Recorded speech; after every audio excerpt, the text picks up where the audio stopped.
Saya boleh saksikan 10 tahun kemudian ada 3 perkara dalam surat Ibrani. Mungkin saya baca dulu sebab dalam slide kadang-kadang saya tidak menulis semua ayat itu. Mari kita lihat surat Ibrani pasal yang ke-11. Karena iman maka Musa setelah dewasa menolak disebut anak putri Firaun. Ibrani bab yang ke-11 ayat 24. Ayat 25, karena yang lebih suka menderita sengsara dengan umat Allah daripada untuk sementara menikmati kesenangan dari dosa. Ayat 26, dan ia menganggap penghinaan karena Kristus sebagai kekayaan yang lebih besar daripada semua harta Mesir, sebab pandangannya ia arahkan kepada umat. Saudara tahu latar belakang Musa? Dia menjadi anak angkat kepada putri Firaun. Dalam sejarah, mungkin dia orang nomor 3 untuk mewarisi takhta Firaun. Bangsa Mesir adalah kuasa besar waktu itu. Bangsa yang paling modern.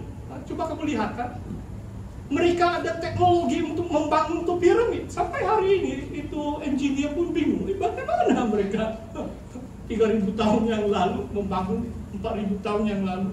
Kamu tahu itu piramid? Luar biasa. Bangsa Mesir sangat pintar. Dalam Kisah Rasul mengatakan Musa itu orang yang hebat dengan perkataan dan perbuatannya. Dia orang Mesir. Dia dididik di istana. Dia orang Yahudi lah asal, tapi dia menjadi anak angkat kerabat raja di Mesir. Dia menolak disebut anak putri Firaun.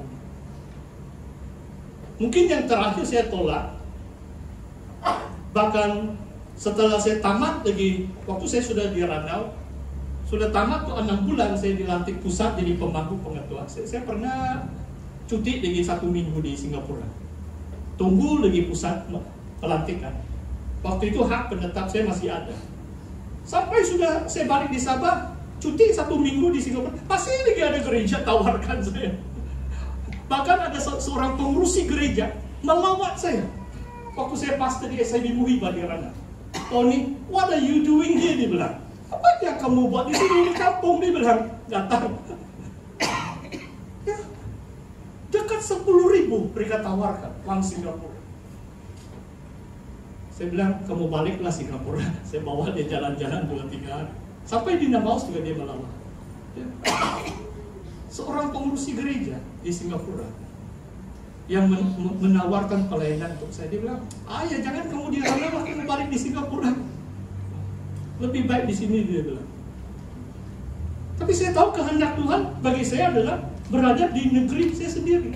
Saya yang sudah mendengar suara Tuhan melalui firman. Dari Kejadian, dari Imamat, dari Ibrani. Saya harus sanggup mengorbankan kekayaan. Yang kedua adalah dia sanggup menderita sengsara dengan umat Allah. Saudara, ini saja yang saya mau saksikan. Yang sengsara 1 kali saja. Itu tahun pertama saya di MTS Melaka. Sebenarnya melayani dalam SIB tidak juga sengsara. Kita sudah modern malah. Kita ini bukan anak puluhan sudah ini. Waktu itu saya naik bus balik tahun baru, melawat ibu bapak saya di Sendakan tahun baru Cina. Naik bus lagi, jadi itu bus berhenti di itu jalan Bongol itu, kamu tahu Bongol turun kan, di Melangkap tuh, di sekolah Melangkap Kota Berhenti. Semua orang Bandar di sini tidak ingat sudah kampung kamu. Haleluya. Pastor Tony adalah orang kampung di sana. Dan musim itu jalan itu belum aspal, sekarang 20 menit sampai di bawah sudah. Dulu musim hujan saya ingat, anak saya 5 tahun, saya angkat dia di atas bahu saya. Itu lumpur sampai di lutut saya. 1 jam pun macam masih sama lagi. Sebab susah mau jalan kan, lumpur kan. Tinggal istri. Syukur juga ada 1 pickup yang mungkin 4-wheel lah itu. Kasih naik kami. Sampai di Melangkap Baru itu jembatan lanjut sebab banjir. Saya tidak pandai berenang pun. Itu air sampai sini. sampai dada saya angkat anak saya. Sejalannya itu, kalau lebih tinggi itu lemas sudah saya. Sampai juga masuk di belakang jalan kaki. Itulah mungkin sanggup menderita sengsara dengan umat Tuhan. Banyak pilihan lain untuk saya, tetapi saya pilih untuk mematuhi kehendak Bapa dalam hidup saya. Itulah setiap pagi saya dapat bersuka cita, damai sejahtera. Seorang teman saya mungkin hampir setiap bulan tuh dia minta saya doakan dia, sebab dia susah tidur, insomnia. Sebab kadang-kadang orang kaya pun semakin susah tidur, sebab dia mau kira duit dia dulu sebelum dia tidur. Saya tidak masalah. Kadang-kadang kalau saya penat sebelum jam 10 saya tidur sudah, tidur nyenyak begitu. Sebab damai sejahtera dalam hati. Tuhan memberi sukacita bila saya bangun. Wah, saya berada di tengah-tengah kehendak. Saya tahu Tuhan sedang pimpin saya. Saya ada sukacita, saya ada drive, saya ada semangat. Dalam 4-5 tahun saya menulis 4 buku. Itu keberhasilan yang Tuhan berikan. Kalau kamu suruh saya tulis buku, mungkin susah. Tapi kalau Tuhan yang suruh, itu lain kan. Tuhan yang memberi urapan, pengilhaman itu, sehingga kita berhasil sebab kita mentaati kehendaknya. Yang ketiga adalah Musa sedia menanggung penghinaan karena Kristus. Saudara, kita hidup di negara Malaysia dan semakin mencabar keadaan politik di negara kita.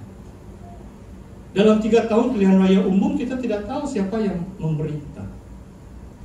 Semakin susah.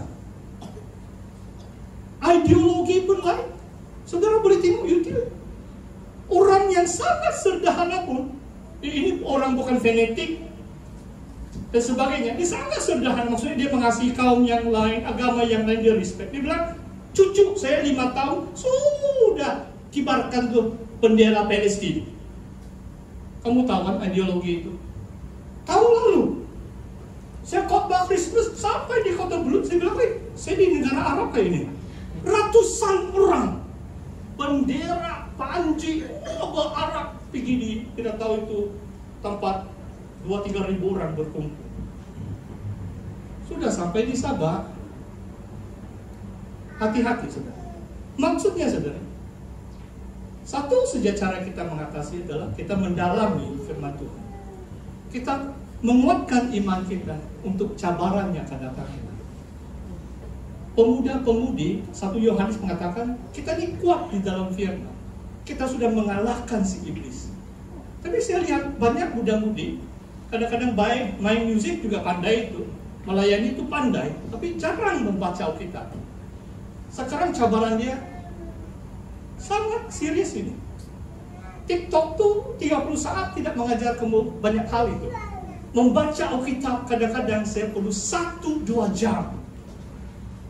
Buku, jangan kamu baca itu dengan handphone pun di rumah. Di gereja oke. Di rumah itu kalau saya baca Alkitab dalam handphone 5 menit terang bahkan. Ataupun ada message masuk terganggu, saya mau tengok Instagram dulu. Kalau kamu padamkan itu baca Alkitab, bertulis yang bercetak. Ini kesempatan kita. Jangan nanti 5 tahun kemudian ada larangan itu, larangan ini, itu, ini, baru kamu mau coba melayani Tuhan. Melayani Tuhanlah, sementara kesempatan masih ada.